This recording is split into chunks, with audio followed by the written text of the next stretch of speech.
صحابہ کو ہم نے سمجھا کیا ہے؟ کیا چیز تھے صحابہ؟ صحابہ اگر نہیں ہوتے تو تمہارے ہاتھوں میں قرآن نہیں ہوتا. صحابہ اگر نہیں ہوتے تو تمہارے ہاتھوں میں حدیث کی کتابیں نہیں ہوتی. یہ ایمان نہیں ہوتا تمہارے دل میں، یہ تمہاری زبان پہ کلمہ نہیں ہوتا، یہ تمہارے پاس مسجدیں نہیں ہوتی، یہ اذانیں نہیں ہوتی. یہ تو صحابہ کا کرم تھا، یہ ان کی محنت تھی، یہ ان کی جستجو تھی، یہ ان کا شوق تھا، یہ دعوت دین کے لیے ان کی دیوانگی تھی کہ تم اور میں آج کلمہ پڑھ رہے ہیں.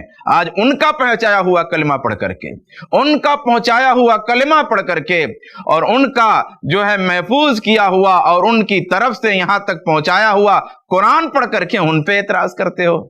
ان پہ اعتراض کرتے ہو جن کے واسطے سے تم کو کلمہ ملا ہے.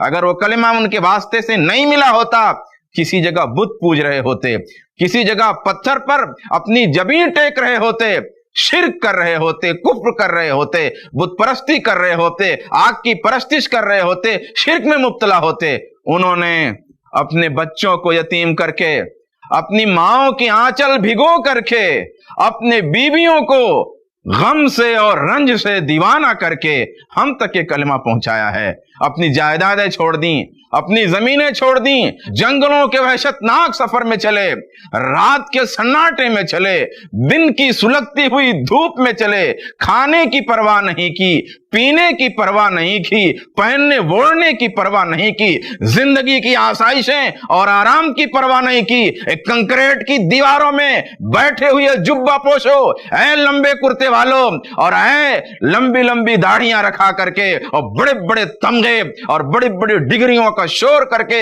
صحابہ پہ تنقید کرنے والے، ذرا عمل کی تپتی ہوئی چلچلاتی ہوئی دھوپ میں چل کر کے تو دیکھو، تب تمہیں سمجھ میں آئے گا کہ صحابہ کرام نے اس دین کو کیسے دنیا میں پہنچایا. پیدا مدینے میں ہیں، قبر کہیں اور ہیں، پیدا مکے میں ہیں، قبر کہیں اور ہیں. عرب سے باہر صحابہ کی قبریں عجم میں بھی ملتی ہیں. آپ دیکھو عہد فاروقی میں کوئی 15 لوگ غالباً جو ہے ہمارے بر صغیر میں آئے. اسی طریقے سے عہد عثمانی میں کوئی 5 لوگ بر صغیر میں آئے. اسی طریقے سے عہد امیر معاویہ میں کوئی 4 لوگ آئے، عہد علی میں کوئی 3 لوگ آئے، اور یزید بن معاویہ جس کا نام سن کر کے تمہارے کان بہرے ہو جاتے ہیں، اس کے زمانے میں بھی ایک صحابی بر صغیر آئے. وہ معاویہ جن کے لیے تم لام تان کرتے ہو، وہ رسول کے برادر نسبتی، رسول کے رشتہ دار، رسول کے محبوب، رسول کے حبیب، رسول جن کو چاہیں، جو رسول کو چاہیں ان کو گالیاں دینے والے، ان کے زمانے میں بھی صحابہ کرام بر صغیر میں آئے. ہندوستان، پاکستان، سری لنکا، یہ سارے ملکوں میں ان کا فیض پہنچا ہوا ہے. تم کیا سمجھتے ہو؟ صحابہ کرام نے ہمارے تمہارے لیے ایمان آسان کر دیا. ایمان، ورنہ ہم نبی کو پہچان سکتے؟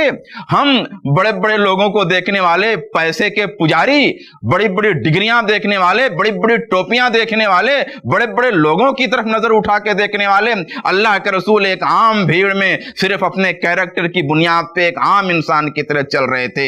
یہ صدیق کا جگر تھا، یہ صدیق کی آنکھوں کا کمال تھا کہ اس نے پہچان کر کے تمہارے لیے ایمان کو آسان کر دیا. یہ فاروق کی جو ہے آنکھوں کی روشنی تھی کہ انہوں نے نبی کو پہچان کر کے تمہارے لیے ایمان کو آسان کر دیا. تو صدیق نے صداقت کے پرچم لہرائے، فاروق نے عدالت کے پرچم لہرائے، عثمان نے اپنی حیا کا فیض جاری کیا، علی نے اپنی شجاعت اور بہادری کے ڈنکے بجائے، معاویہ نے اپنی عدل پرور اور انصاف والی حکومت کے ذریعہ چہاردہ کے عالم نے مصطفیٰ کا نام چمکایا. تب جا کر کے ہم اور تم مصطفیٰ کو پہچانتے ہیں، ورنہ مصطفیٰ کو پہچاننا بڑے جگر گردے کی بات تھی. ہم کیا پہچان سکتے؟ ہماری آنکھوں میں کیا روشنی.